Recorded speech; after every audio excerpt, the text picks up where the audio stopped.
Siyaram e learning में आपका स्वागत है। क्लास 10th आज दूसरा लेसन कल हमने फिनिश किया, आज से तीसरा लेसन है धातु और अधातु। तीसरा लेसन आज से हम स्टार्ट कर रहे हैं धातु और अधातु। धातु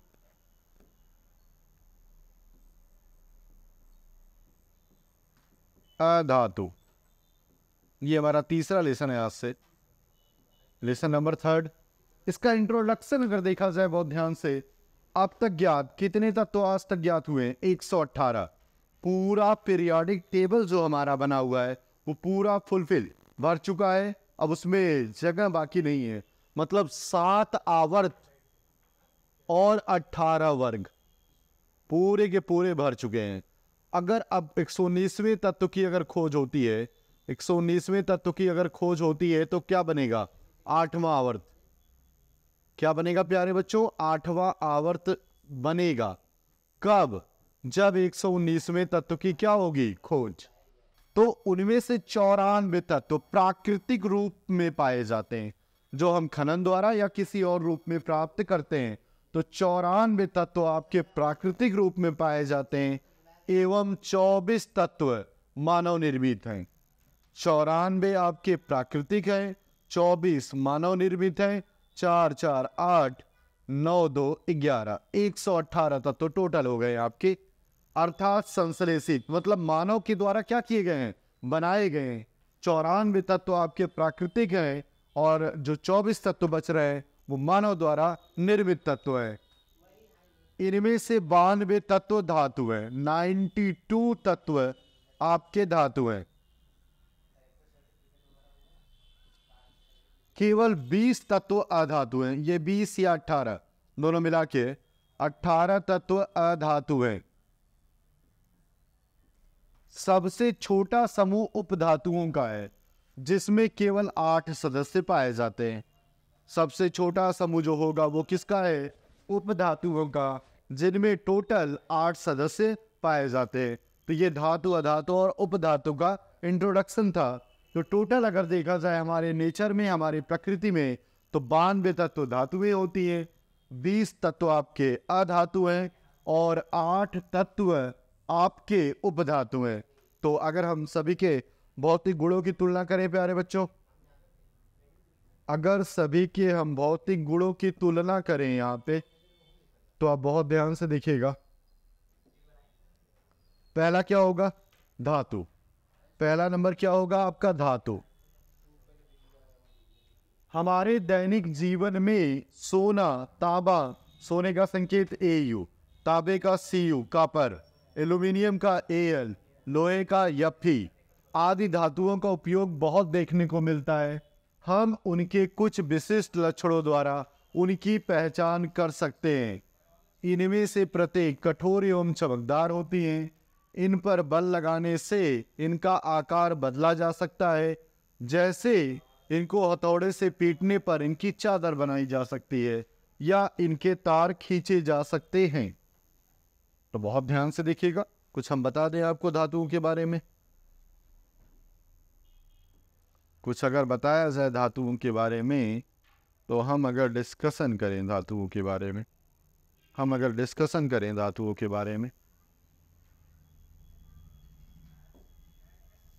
करेगा और आपके रवैयत आपको वो इतना आसान। पहला नंबर, सामान्यतः धातु ठोस होती है। सामान्यतः धातु ठोस होती है, परंतु ओशन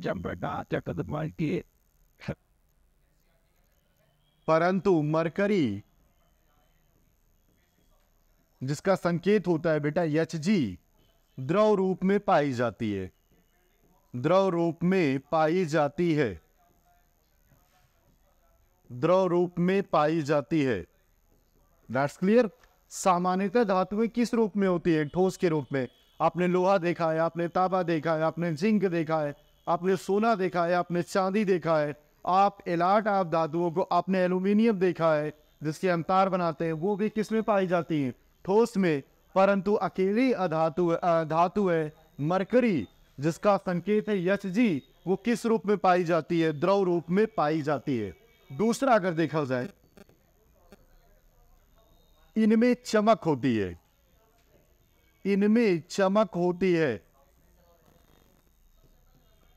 इनमें चमक होती है, जिसे धात्विक चमक, जिसे धात्विक चमक कहते हैं।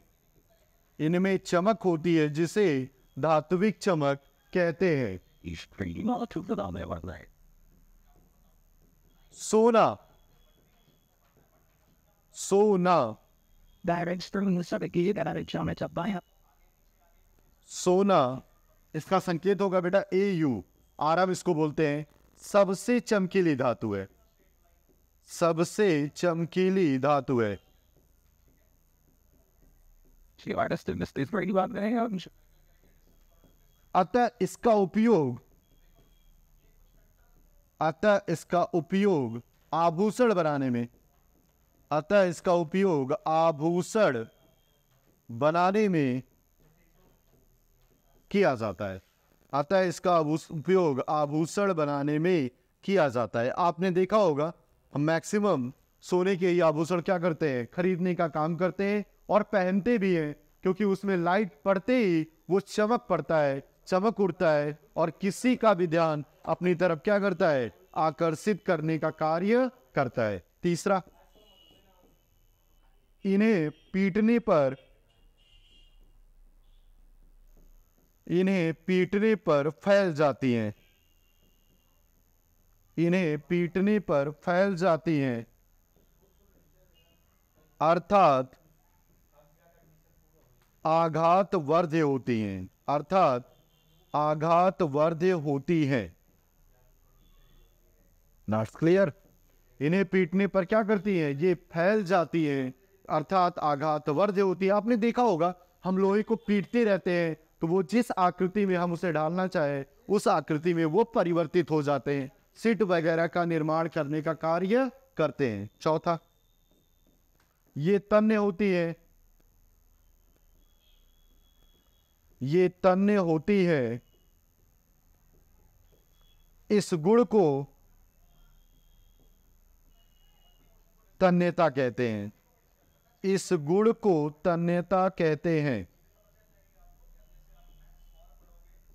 इस गुण को तन्यता कहते हैं। सोना, सोना जिसका संकेत क्या है? Au, Au लैटिन नाम आरम। इसका एटॉमिक नंबर देखोगे पीरियोडिक टेबल में तो Z = 79 है। इसका अगर एटॉमिक नंबर देखा जाए पीरियोडिक टेबल में तो Z = 79। सबसे अधिक, सबसे अधिक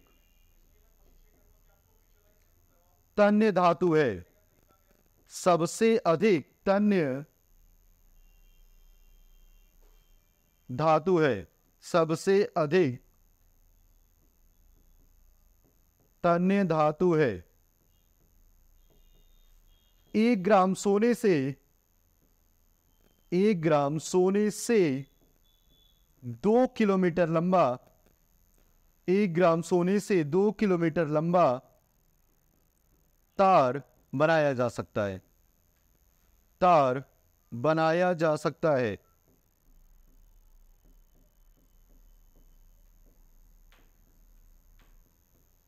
अब सोचिए प्यारे बच्चों कि सोना कितना ज्यादा फैल सकता है या उसको कितना ज्यादा हम तानने का कार्य करते हैं। 1 ग्राम कितना होगा? बहुत माइन्यूट।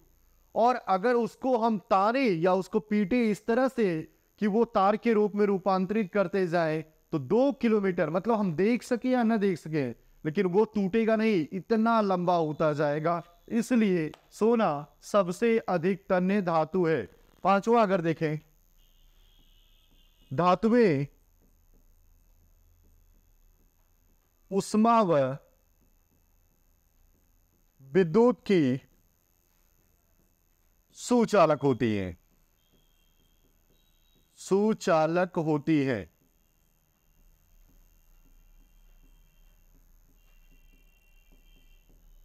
चांदी, चांदी ब्रैकेट में हम क्या लिखेंगे, एजी अर्जेंटम। चांदी का संकेत एजी होता है, लैटिन नाम अर्जेंटम। सबसे चांदी में सबसे अधिक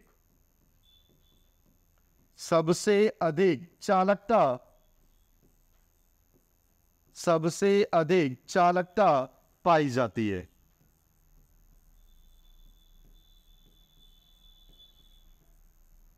तो आपके मन में क्वेश्चन होगा, फिर हम चांदी के तार क्यों नहीं बनाते हैं? जो लाइट वगैरह आ रही है वो हम एल्यूमिनियम या कॉपर से क्यों बनाते हैं, चांदी का नहीं बना सकते हैं? तो बड़ा सीधा सा आंसर है प्यारे बच्चों कि चांदी एक महंगी धातु है।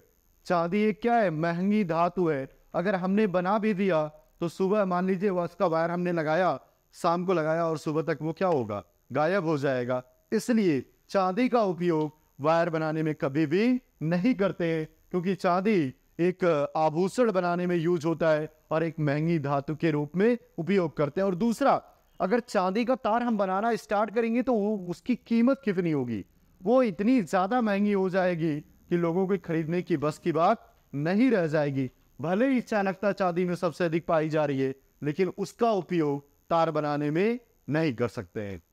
तो ये 5 आपके धातुओं के लक्षण थे या धातुओं के भौतिक गुण थे, जिसके बारे में आपने देखा।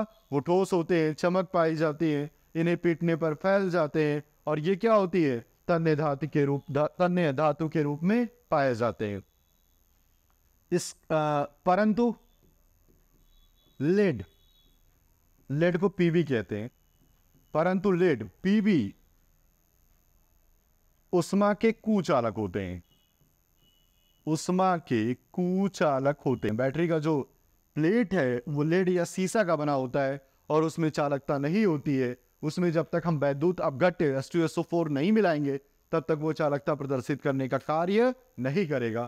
तो लेड उष्मा के कुचालक है, अर्थात लेड इसका क्या हो जाएगा, अपवाद हो जाएगा। तो ये 5 नंबर थे धातुओं के मुख्य लक्षण। अब हम अधातुओं के बारे में डिस्कशन कर लें यहीं पे। अधातु, पहला नंबर प्यारे बच्चों, ये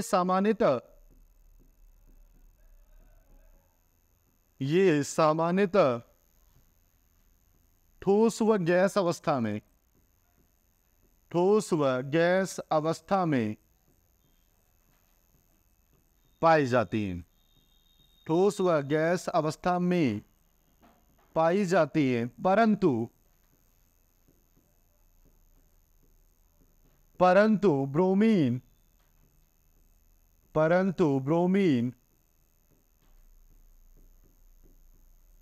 द्रव रूप में पाई जाती है। परंतु ब्रोमीन द्रव रूप में पाई जाती है, ये कंडीशन है।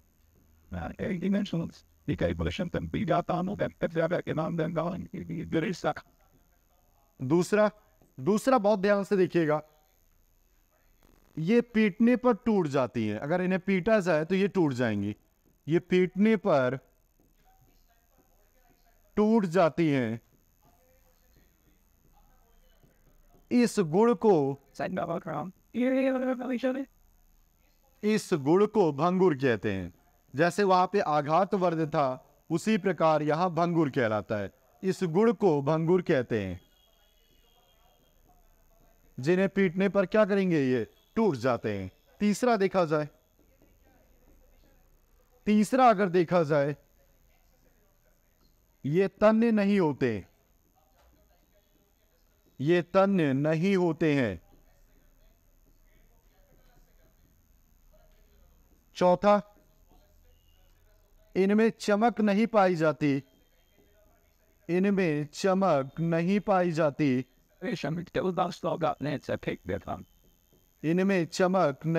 जाती, परंतु आयोडीन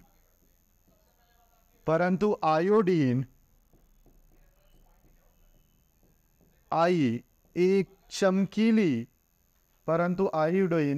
इसका संकेत है वह परमाणु क्रमांक 53, एक चमकीली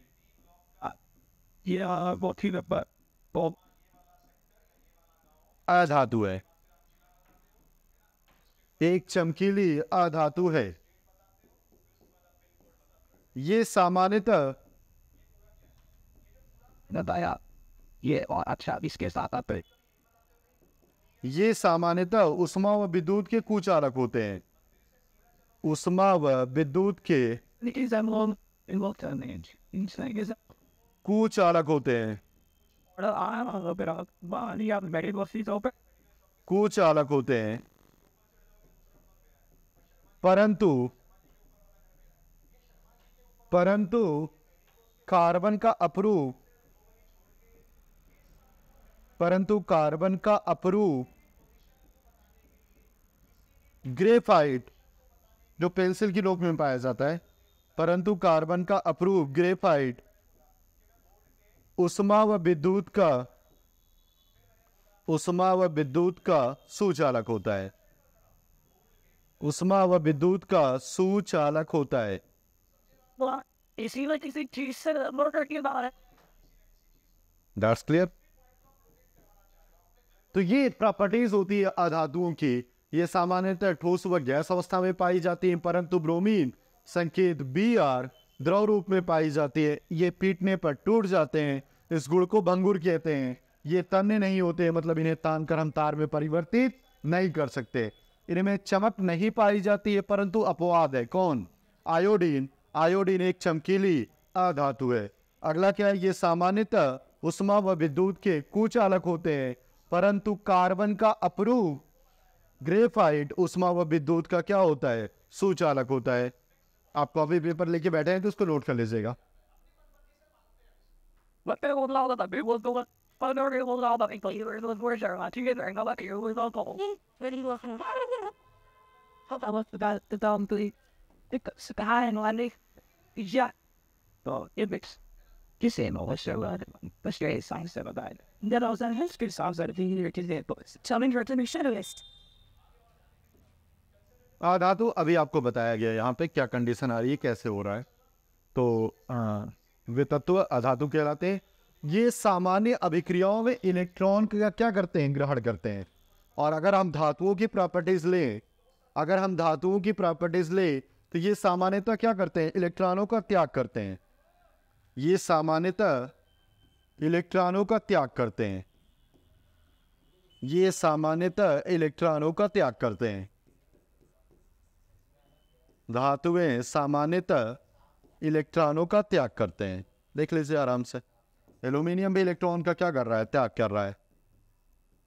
जितने प्लस उतने इलेक्ट्रॉन निकालेगा। तो धनायन बनाने की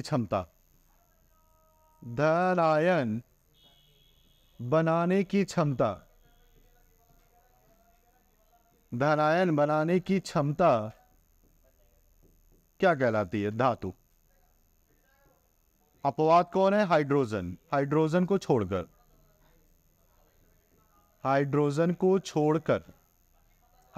क्या किया गया? छोड़ दिया गया। बाकी जितने भी तत्व हैं सब क्या करते हैं? धनायन अगर बना रहे हैं तो वो हमारे क्या कहलाते हैं बेटा? वो अधातु के रूप में जाने जाते हैं। अगर वो धनायन बनाने की क्षमता रखते हैं तब। I'm not nation to be heaven but you'll be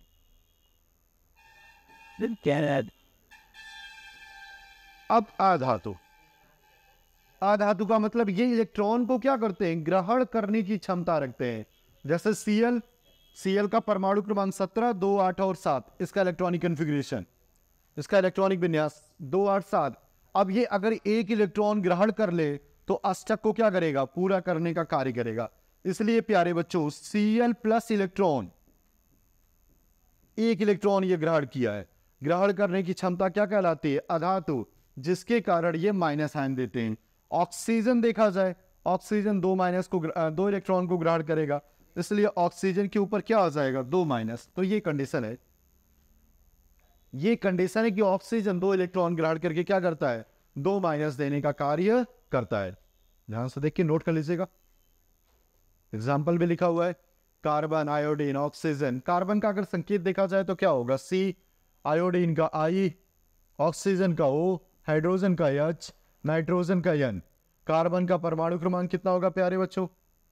6, iodine का 53, ऑक्सीजन का 8, हाइड्रोजन 1 और नाइट्रोजन कितना हो जाएगा? 7। नाइट्रोजन आपका 7 हो जाएगा। तो ये हो गया आपका अब आगे क्या कह रहा है, बहुत ध्यान से पहले नोट कर लीजिए यहां तक। अब आगे क्या कह रहा है, धातुएं जब जल के साथ अभिक्रिया करती हैं तो क्या होता है। धातुएं जब जल के साथ अभिक्रिया करती हैं तो क्या होता है। तो क्या होता है, नीचे लिखा हुआ है, जो ज्यादा सक्रिय धातुएं हैं, जो ज्यादा सक्रिय धातुएं हैं वो जब जल के साथ अभिक्रिया करेंगी तो क्या बनाएंगी।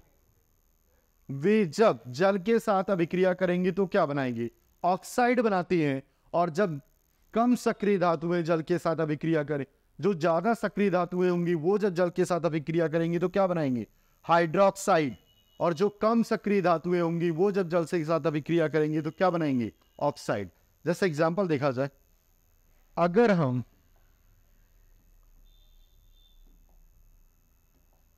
हम सोडियम की अभिक्रिया जल से कराएं तो क्या बनेगा, सोडियम हाइड्रोक्साइड और हाइड्रोजन। सोडियम हाइड्रोक्साइड और हाइड्रोजन बैलेंस किया जाए, 2 इसके आगे हो जाएगा और 2 यहां पर भी होगा। अगर मैग्नीशियम या कैल्शियम अभिक्रिया कर रहा है जल के साथ, अगर मैग्नीशियम या कैल्शियम जल के साथ अभिक्रिया कर रहा है तो क्या होगा, तो प्यारे बच्चों बनेगा CaOH का whole twice plus S2।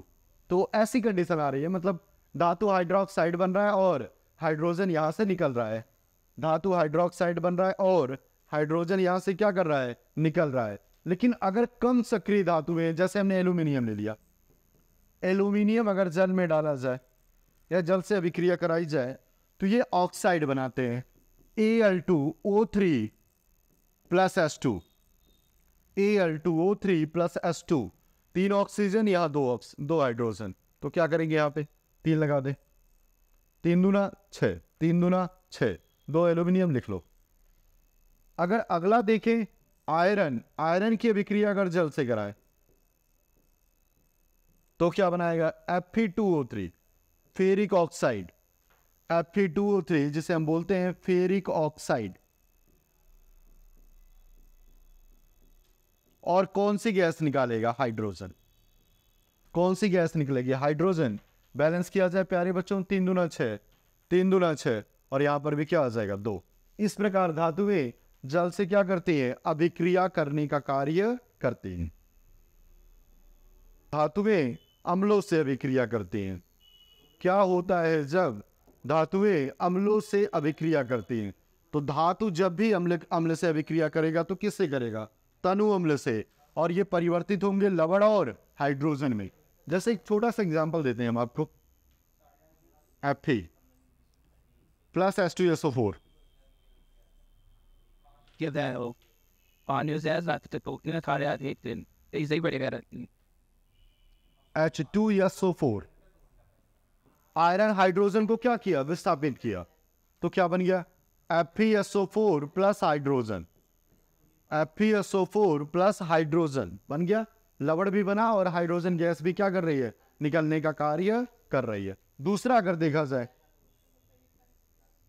Calcium plus HCl, यहां से हाइड्रोजन निकाल दीजिए, क्लोरीन बचा, कैल्शियम बचा, तो कैल्शियम की संयोजकता 2, क्लोरीन की 1। फॉर्मूला क्या बन जाएगा, कैल्शियम क्लोराइड। Cl और हाइड्रोजन दोनों 2 हैं, तो यहां 2 लगा दीजिए। ये 2 एग्जाम्पल हैं जब धातुओं की अभिक्रिया तनु अम्लों से कराई जाती है तो लवण और हाइड्रोजन गैस मुक्त होने का कार्य करता है। बहुत ध्यान से देख लीजिए, फिर हम आगे बढ़ेंगे। कॉपी पेपर लेके बैठे, नोट कर लीजिएगा।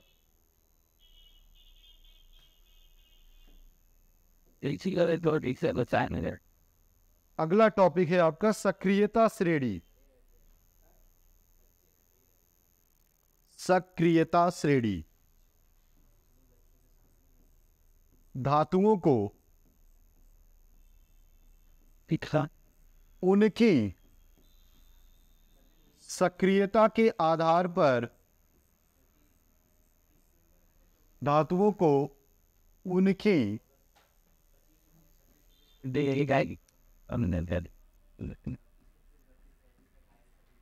धातुओं को उनकी सक्रियता के आधार पर That is what the seven. And the time. आधार पर अवरोही अवरोही अवरोही का मतलब घटते क्रम में, Was that the line? Ocean.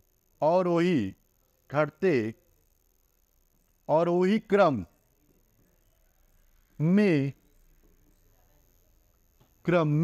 रखने पर जो श्रेणी प्राप्त होती है, रखने पर जो श्रेणी प्राप्त होती है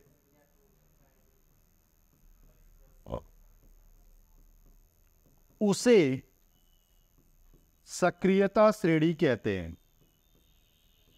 उसे सक्रियता श्रेणी कहते हैं।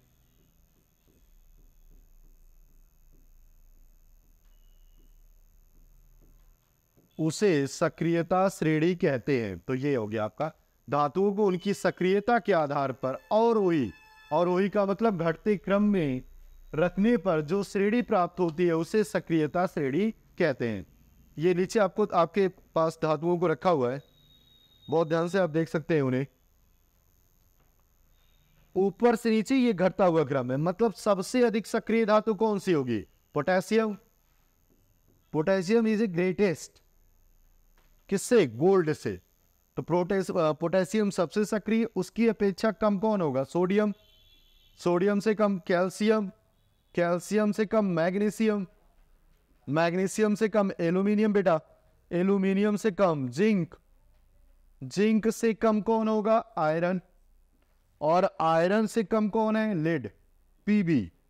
और हाइड्रोजन एक मानक बनाया गया है। हाइड्रोजन को क्या किया गया है? एक मानक बनाने का कार्य किया गया है। अब हाइड्रोजन से नीचे जो धातुएं हैं वो बहुत कम सक्रिय हैं। कापर, कापर के बाद मरकरी, मरकरी के बाद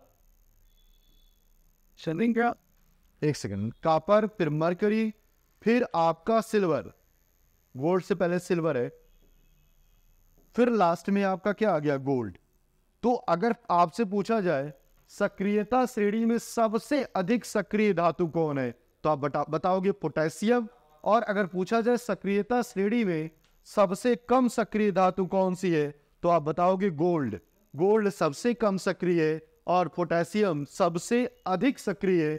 ये इनकी सक्रियता का क्रम है। अगर सबका हम परमाणु क्रमांक देखें, पोटेशियम का 19 है, सोडियम का 11, कैल्शियम का 20, मैग्नीशियम का 12, एल्यूमिनियम का 13, जिंक का 30 बेटा, आयरन का 26, लेड का 82, हाइड्रोजन का 1, कॉपर का 29, मरकरी का 80, और आपका जो सिल्वर आ रहा है उसका 47, और जो गोल्ड है उसका कितना है? 79। तो ये क्रम है जिस क्रम के आधार पर इनको यहाँ पे रखा गया है। और यहाँ परमाणु क्रमांक आपका घट भी रहा है और बढ़ भी रहा है। तो परमाणु क्रमांक से कोई मतलब नहीं है, सिर्फ उनकी सक्रियता कितनी है उसके आधार पर इनको क्या किया गया है? रखने का कार्य किया गया है।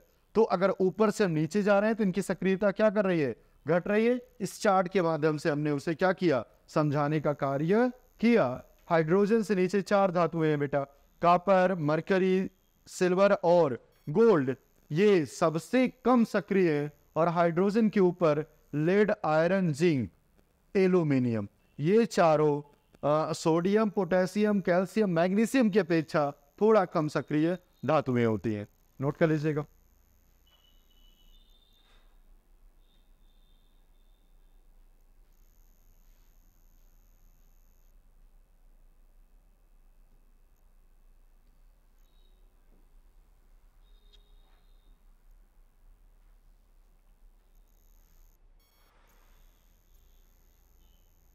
चलिए, कुछ एनसीईआरटी के क्वेश्चन है बेटा, कुछ एनसीईआरटी के क्वेश्चन है, उन्हें हम डिस्कस करेंगे यहां पे।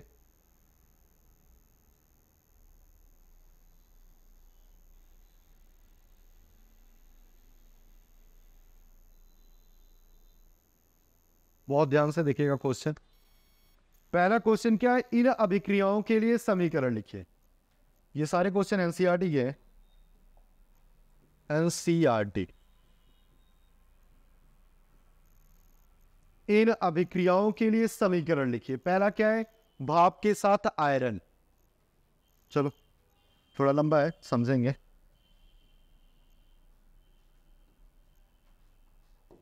भाप के साथ आयरन, भाप प्लस आयरन, दो कंडीशन है यहां पे, इसलिए इसको इस तरह लिखा गया है। आयरन का फॉर्मूला Fe, भाप का फॉर्मूला H2O। पहली कंडीशन क्या आ रही है? क्या बनाएगा? Iron second oxide ferrous oxide. आपको पता है Fe दो बैलेंसी देता है, Fe2+ और Fe3+ प्लस H2। ये क्या होगा? Iron second oxide, iron second oxide या फेरस ऑक्साइड, या फिर भी 2+ आएगा तो फेरस पढ़ेंगे, फेरस ऑक्साइड। बैलेंस कर लीजिए इसको। आई थिंक बैलेंस है, कोई दिक्कत नहीं है। दूसरा क्या होगा? Fe+H2O, that's converted Fe2O3 plus H2। क्या पढ़ेंगे? Iron third oxide, iron third oxide नहीं है। और जहां हमने फेरस पढ़ा हुआ है, ये फेरस है, फेरस, वहां पे क्या पढ़ेंगे?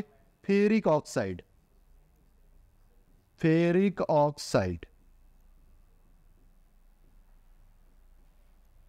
चलिए, एक बार फेरस ऑक्साइड, दूसरी बार फेरिक ऑक्साइड। इसको अगर बैलेंस किया जाए 2Fe 3H2O और यहां पर भी क्या हो जाएगा? 3।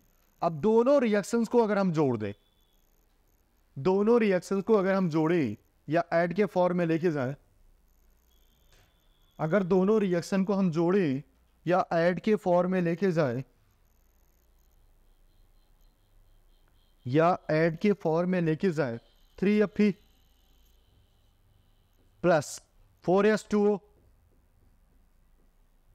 That's converted Fe3O4 plus 4H2।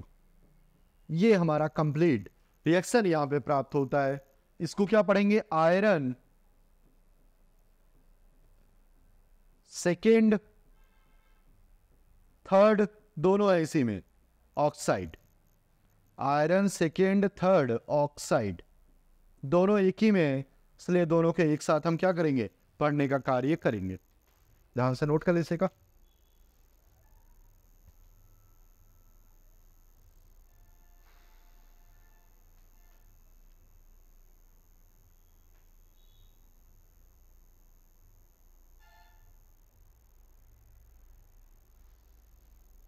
चलिए, अगला क्या था? अगला था बेटा हमारा, यहीं पे देख लेंगे, जल के साथ कैल्शियम तथा पोटेशियम। जल के साथ, जल प्लस कैल्शियम,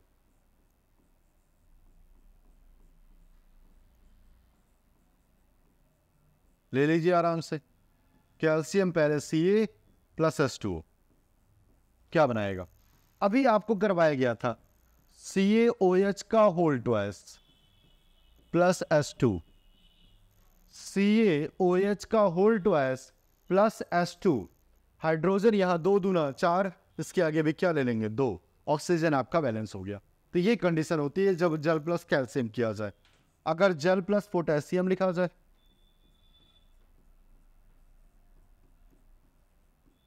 तो भी वही कंडीशन है हमारी, K plus H2O, K plus H2O। तो क्या बनेगा? KOH plus H2, calcium hydroxide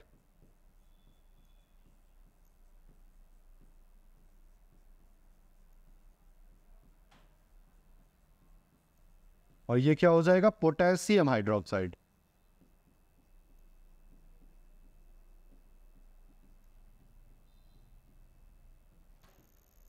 clear? Balance किया जाए अगर तो क्या होगा, 2KOH 2S2O and 2K। Note कर लीजिएगा। अगर आगे बढ़ें तो अगला क्या है हमारा, अभिक्रियाशील धातु तनु हाइड्रोक्लोरिक अम्ल में डाला जाए। यदि कोई अभिक्रियाशील धातु तनु हाइड्रोक्लोरिक अम्ल में डाला जाए तो क्या होगा? यदि कोई अभिक्रियाशील धातु तनु हाइड्रोक्लोरिक अम्ल में डाला जाए तो क्या होगा? देख लो, धातु प्लस तनु हाइड्रोक्लोरिक अम्ल,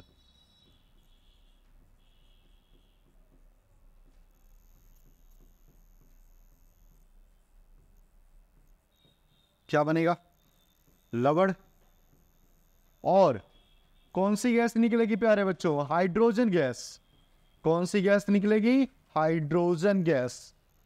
अगर हम धातु और तनु हाइड्रोक्लोरिक अम्ल में धातु को डालते हैं तो कौन सी गैस निकल रही है? Hydrogen gas. अगर इसका एग्जांपल किया जाए, सपोज दैट हम इसका एग्जांपल करते हैं, potassium plus HCl, potassium plus HCl, that's converted potassium chloride plus H2, that's converted potassium chloride plus H2 हो गया। पोटेशियम क्लोराइड आपका लवण है, तनु हाइड्रोक्लोरिक अम्ल HCl है, धातु आपका पोटेशियम है, और हाइड्रोजन H2 के रूप में क्या कर रहा है? गैस के रूप में निकलने का कार्य कर रहा है। तो यहां से हम आसानी से हाइड्रोजन को क्या करते हैं? निकालने का कार्य करते हैं। बैलेंस किया जाए, हाइड्रोजन 2 है यहाँ पे भी 2 लगा दो, Cl भी 2 हो गया बेटा, तो K के आगे भी कितना हो जाएगा? 2। फिर क्या कह रहा है? आयरन के साथ तनु सल्फ्यूरिक अम्ल की रासायनिक अभिक्रिया लिखिए। चलिए वो अभिक्रिया हम यहीं पे लिख लेते हैं। ये वाला क्वेश्चन आपका यहाँ पे, बहुत ध्यान से देखिएगा। आयरन की अभिक्रिया Fe प्लस H2SO4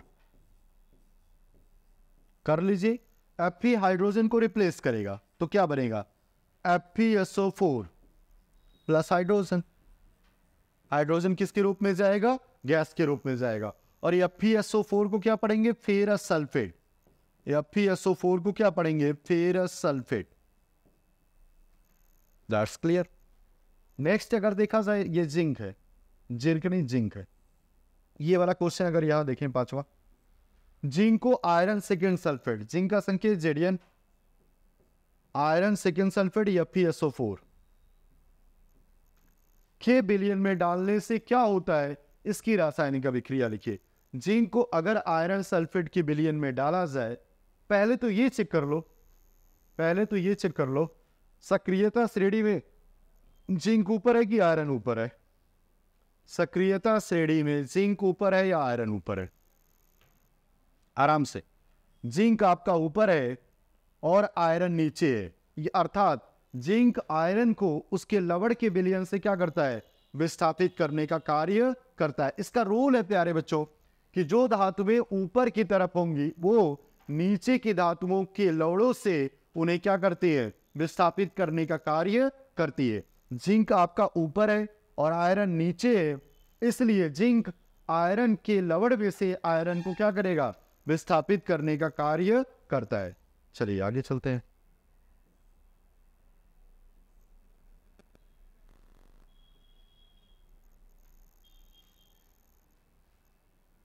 बहुत सही आया है। ये आपका क्या है? आयरन सेकेंड सल्फेट, मतलब क्या होगा? Ferrous sulphate. Ferrous sulphate. तो जब जिंक आयरन के ऊपर से है तो जिंक आयरन को विस्थापित करेगा, क्या बन जाएगा? ZnSO4 plus Fe। और ZnSO4 को क्या पढ़ते हैं? Zinc sulphate. Zinc sulphate. Clear? Note कर लीजिएगा।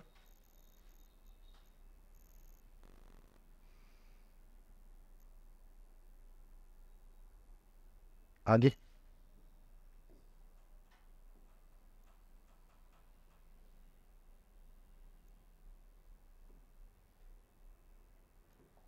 चलिए, धातु एवं अधातु कैसे अभिक्रिया करते हैं, तो उसके लिए हमें उसके संयोजी कोष में कितने इलेक्ट्रॉन आ रहे हैं ये हमें चेक करना होगा। तो तत्वों के प्रकार, उत्कृष्ट गैसें, हीलियम, नियॉन, आर्गन, ये तीनों की तीनों उत्कृष्ट गैसें हैं। ऑक्सीजन, फ्लोरीन, फास्फोरस, सल्फर, ये सभी के सभी क्या है? अधातु हैं। ये सभी के सभी क्या है? अधातु है। और हीलियम का परमाणु क्रमांक 2, नियॉन का परमाणु क्रमांक 10, आर्गन का परमाणु क्रमांक 18, ऑक्सीजन का 8, फ्लोरीन का 9 बेटा, फास्फोरस का 15, सल्फर का 16, क्लोरीन का 17। अब इलेक्ट्रॉनिक विन्यास किया गया 2, 8, 8। ये तीनों अक्रिय गैसें हैं जिनका जो अष्टक नियम का पालन कर रही हैं, और इनके अंतिम कोष में कितने इलेक्ट्रॉन है? 8। ये अस्थायी व्यवस्था के रूप में आ रहे हैं, इसलिए ये किसी से अभिक्रिया नहीं करती हैं। लेकिन और तत्व जो इनके अराउंड या सराउंड आसपास पाए जा रहे हैं, वो इन्हीं की तरह संरचना प्राप्त करने की कोशिश करते हैं। जैसे अगर देखा जाए किसका? ऑक्सीजन का 2 and 6। अब यहाँ पे ये या तो 6 इलेक्ट्रॉन दे दे तब 2 की संरचना प्राप्त करे, या तो 2 इलेक्ट्रॉन क्या करे? ये ग्रहण कर ले। तो यहाँ पे संयोजकता निकालने का एक रूल है, 8 - n। तो ये n क्या है? लास्ट के संयोजी कोष में उपस्थित इलेक्ट्रॉनों की संख्या। तो 8 में से 6 को घटा दिया जाए प्यारे बच्चों, तो क्या आ जाएगा? 2 आ जाएगा। फिर 2 और 7, यहाँ पर भी 8 - n का रूल अगर लगाएं तो 8 में से 7 को क्या करेंगे? घटाएंगे, और ये कितना आ जाएगा? 1। और यहाँ पर अंतिम कोष में कितने हैं? 5 हैं। तो इस हिसाब से इसकी संयोजकता 3, इसकी 2, और इसकी कितनी आएगी? 1। तो इस प्रकार 1, 2 और 3 संयोजकता पूरा करने के लिए धातु अधातु से क्या करते हैं? अभिक्रिया करने का कार्य करते हैं। वो इन्हीं के आधार पर क्या करते हैं? अभिक्रिया करते हैं। जैसे एक एग्जांपल किया जाए, सोडियम, जैसे एक एग्जांपल किया जाए, सोडियम क्लोरीन से अभिक्रिया करता है। सोडियम धातु है और क्लोरीन क्या है? अधातु। दोनों आपस में मिलके क्या बनाएंगे? Sodium chloride. Sodium chloride. तो ये आपका धातु हो जाएगा, ये क्या होगा? अधातु। इस प्रकार सोडियम क्लोराइड का क्या हो रहा है? निर्माण हो रहा है। और धातु और अधातु एक दूसरे से क्या करते हैं? अभिक्रिया करने का कार्य करते हैं। चलिए इसको संतुलित करेंगे, 2 हो जाएगा। कुछ और देखते हैं हम यहाँ पे। एक बढ़िया सा टॉपिक पढ़ते हैं, एक बहुत प्यारा सा टॉपिक पढ़ते हैं, अम्लराज। अम्लराज, अम्लों का राजा, जिसको कहा जाता है एक्वारेजिया।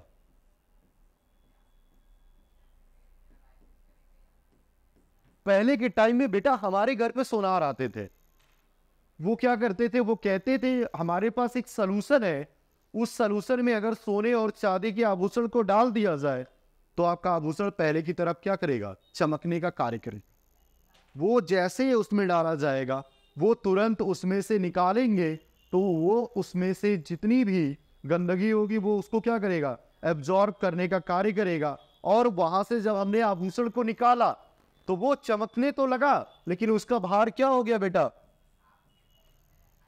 अगर हम बहुत ध्यान देंगे तब जाके हमें पता चलेगा कि उसका भार कम हुआ, नहीं तो हमें कभी भी पता नहीं चलेगा। और इस तरह से जो ऐसे लोग आपके घर पे आते हैं, कभी भी कोई सोनार आपके घर नहीं आता है, आपने अगर नोटिस किया होगा तो ये जब भी आते हैं नंबर 2 के काम करने वाले ही व्यक्ति आते हैं, जो जिस बिलियन का उपयोग करते हैं उस बिलियन को क्या कहते हैं? अम्लराज। जो प्योर सोनार होते हैं वो अपनी दुकान पे आराम से बैठे रहते हैं, वो कभी आपके घर आके नहीं कहते हैं कि मुझे सोने चांदी के आभूषण साफ करवाने हैं या आप साफ करवा लीजिए। उनका काम तो बेचना है ना, फिर वो आपसे ये रिक्वेस्ट क्यों करेंगे कि आप साफ करवाइए? इसलिए अगर कोई ऐसा व्यक्ति आपके घर आता है तो आपसे विनम्र निवेदन है कि उस व्यक्ति को देखते ही तुरंत वहां से चले जाने के लिए कहेंगे। कि नहीं तो अगर आप उनको अपना सोने और चांदी का आभूषण देते हैं तो वो जिस सलूशन में उन्हें डाल रहे हैं, जिस बिलियन में डाल रहे हैं, वो बिलियन अम्लराज है। और अम्लराज एक ऐसा बिलियन होता है जो सोने और चांदी को अपने अंदर क्या करता है? घोलने की क्षमता रखता है। जो सोने और चांदी को अपने अंदर घोलने की क्षमता रखता है। और जबकि आप ये जानते हैं, अभी आपने देखा ये हाइड्रोजन से नीचे थी, मतलब इनकी सक्रियता क्या है? बहुत कम है। ये यूं कहें तो कुछ हद तक निष्क्रिय धातुएं हैं जो जल्दी किसी से क्रिया नहीं करती हैं, इसलिए इनके लिए स्पेशली एक सलूशन बनाया गया जिसे हम क्या कहते हैं, अम्लराज। और उस सलूशन में अगर ज्यादा टाइम तक सोने या चांदी के आभूषण या सोना और चांदी डाल दिया जाए तो पूरा का पूरा आपका जो सोने का कंगन होगा, सपोज करते हैं, वो उसी में पूरा का पूरा क्या करेगा, गल जाएगा और कुछ भी नहीं बचेगा। उस सलूशन में पूरा सोना आपका गल जाएगा। तो ये कंडीशन होते हैं जो लेके आते हैं आपके घर पे, वो ये ध्यान रखते हैं कि कितने टाइम तक हमें उसमें डालना है ताकि उसकी कुछ ही मात्रा उसमें गलने पाए। तो अगर ऐसी कोई कंडीशन आपके घर पे आती है तो आप तुरंत उन्हें वहां से मना कर देंगे और लोगों को भी इसके लिए जागरूक करने का कार्य करेंगे। तो अब हम देखें कि अम्लराज तैयार कैसे होता है, क्या करते हैं हम इसमें कि अम्लराज तैयार होता है और कैसे इसका इस्तेमाल किया जाता है। आयतन का एक भाग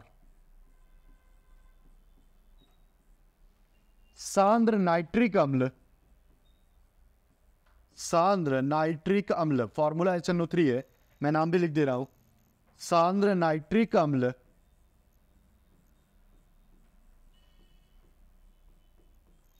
वह 3 भाग सांद्र हाइड्रोक्लोरिक अम्ल, वह 3 भाग सांद्र हाइड्रोक्लोरिक अम्ल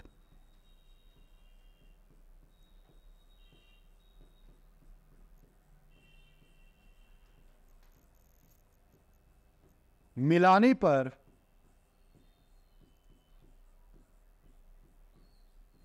जो विलयन प्राप्त होता है, मिलाने पर जो विलयन प्राप्त होता है उसे अम्लराज कहते हैं, उसे अम्लराज कहते हैं। इसमें सोने, चांदी, प्लेटिनम, पीटी इसका संकेत है, प्लेटिनम जैसी उत्कृष्ट धातुएं आसानी से घुल जाती हैं।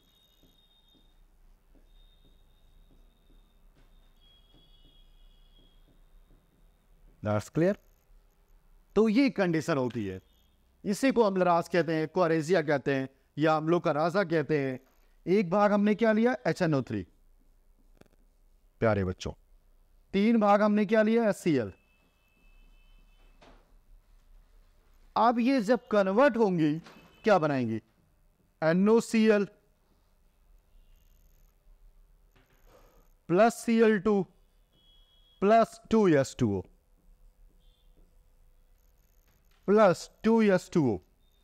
NOCl को क्या पढ़ेंगे, नाइट्रोसिल क्लोराइड, नाइट्रोसिल क्लोराइड।